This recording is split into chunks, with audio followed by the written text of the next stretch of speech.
Burning at the stake as a punishment for witches. Contrary to popular belief, witches were not burned at the stake in England after the Reformation. Instead, death sentences were carried out by hanging. In Scotland, however, the sentence of burning was still inflicted. However, if the witches had confessed what they were ordered to confess, they were accorded the mercy of being strangled before being burnt.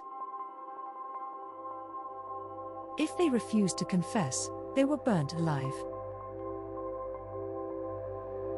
This custom was followed upon the continent.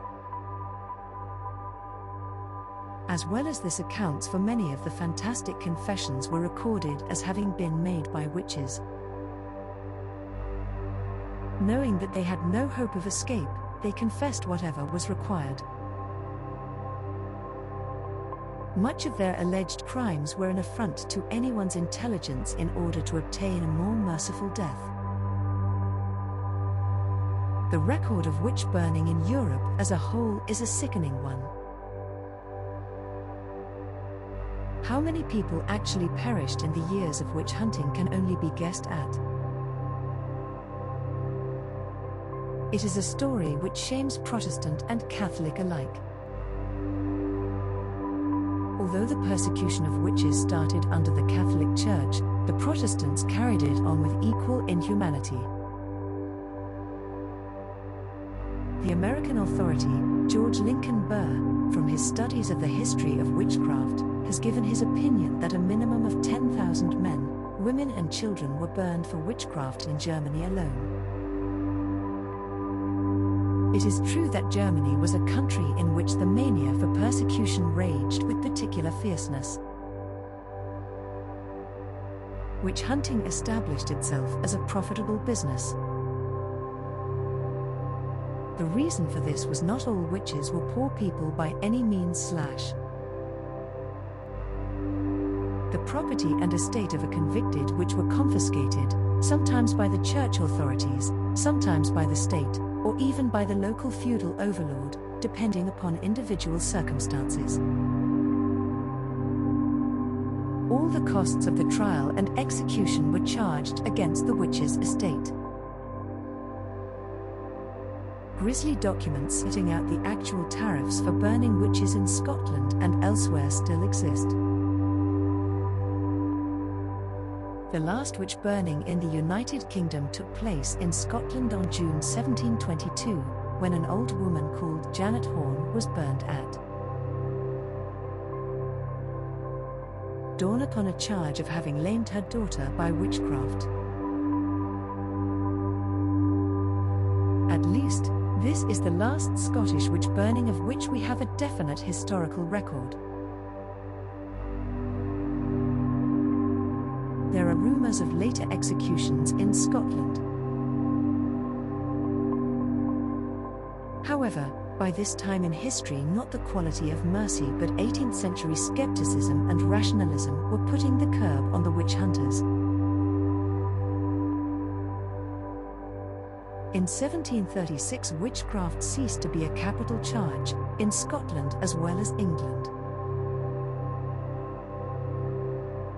In 1743 this fact was publicly denounced by certain Scottish churchmen, as being contrary to the express law of God.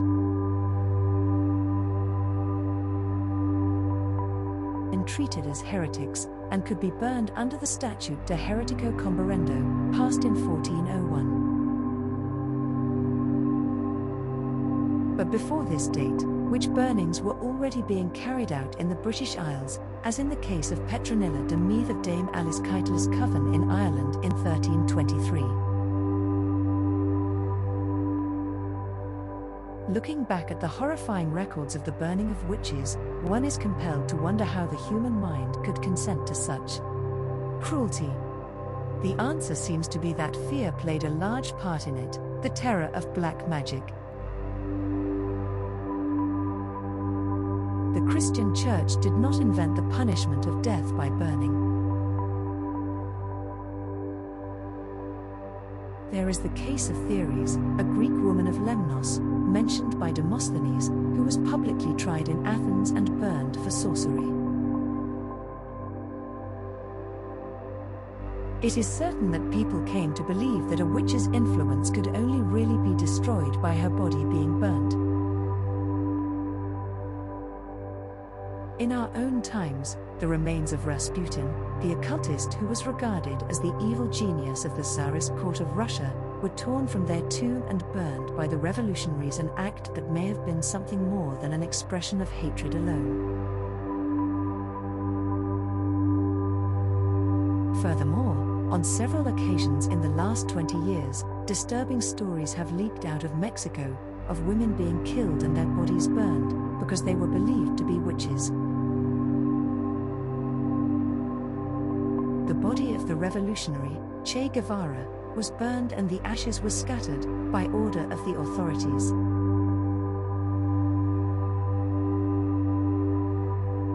There were occasions in England when women were publicly burned at the stake, after the Reformation.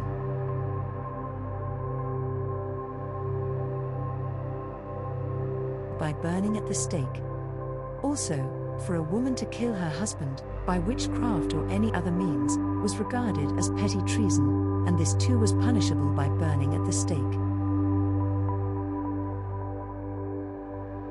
Incredible as it appears, this sentence was actually carried out twice in Sussex as late as the 18th century. In 1752, a woman called Anne Whale was publicly burned at the stake at Horsham for poisoning her husband. Again in 1776, another woman, a Mrs. Cruttendon, was found guilty of killing her husband by cutting his throat as he lay in bed, and she, too, was publicly burned at Horsham. There was no mention of witchcraft in either case, but this kind of execution, which as we have seen survived to an astonishingly late date, has often been mistaken for a witch burning. It is a psychologically interesting fact that it was not equally punishable for a man to kill his wife. This was murder, but not petty treason. So it carried only a normal death sentence. The horrific punishment of burning at the stake was in this instance meted out solely to women.